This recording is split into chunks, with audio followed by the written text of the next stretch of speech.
Hi అండి. కొన్ని మగ్గం వర్క్ బ్లౌజ్ స్టిచ్చింగ్ కంప్లీట్ అయింది, అలాగే ప్యాటర్న్ బ్లౌజ్ కంప్లీట్ అయింది. చూపిస్తాను మాస్టర్. ఈ శారీకి అనమాట మగ్గం వర్క్ అలాగే చూపించారండి, స్టిచ్చింగ్ కంప్లీట్ అయ్యాక చూపిద్దామనేసి. ఒకసారి దగ్గరగా అంతా కట్ వర్క్ స్టైల్లో వచ్చిందండి. ఫ్రంట్ ఏమో ప్రిన్స్ కట్టు, బ్యాక్ ఏమో ఇలా మగ్గం వర్క్ ఉంది. ఇదేంటంటే హ్యాండ్కి ఇది జాయిన్ చేసి సపరేట్గా క్లాత్ దగ్గర వేసి దీన్ని జాయిన్ చేసి కుట్టామండి. ఇది అక్కడక్కడ చిన్న చిన్నగా బుటీస్ ఇచ్చాము. అలాగే ఈ శారీ అండి, ఈ శారీకి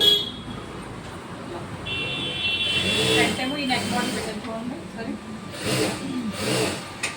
ఫ్రంట్ ఏమో ఇలా, బ్యాక్ ఏమో డీప్ రౌండ్ ఇచ్చి ఇచ్చామండి. అలాగే హ్యాండ్స్కి ఏమో ఎల్బో హ్యాండ్స్ ఇచ్చి చిన్న పప్పు ఇచ్చానండి వీటికి.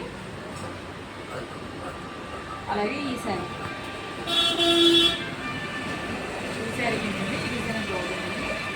ఫ్రంట్ అంతా స్క్వేర్ రౌండ్ అండి ఇది. అలాగే బ్యాక్ ఏమో 2 హుక్సెస్ ఇచ్చాము. అలాగే రౌండ్ ఇచ్చి బ్యాక్ ఓపెన్. అలాగే హ్యాండ్స్ అన్నీ పెద్ద ఎందుకని చిన్న హ్యాండ్ ఇచ్చి పప్పు ఇచ్చాము వీటికి. అలాగే ఈ శారీకి ఏంటంటే జీరో నెక్ మోడల్ ఇది, జీరో నెక్ అనమాట ఇది. అలాగే బ్యాగ్ జిప్ అనమాట. ఈ శారీ అండి, ఈ శారీకి ఇలాగ స్క్వేర్ రౌండ్ అండి ఫ్రంట్ ఇచ్చాను. బ్యాక్ ఏం చేశానంటే దీనికి లీఫ్ షేప్లో ఇచ్చాను. బ్యాక్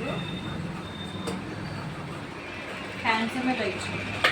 కింద ఇద్దాం ఉంటుంది కానీ క్లాత్ వేసుకుంటుంది ఆ చీరట్లో బాగుంటుంది వేయించాను కదా క్లాత్ మీద. దీనికి థ్రెడ్స్ పెడతాను మాస్టర్. ఓకే అండి, బాయ్.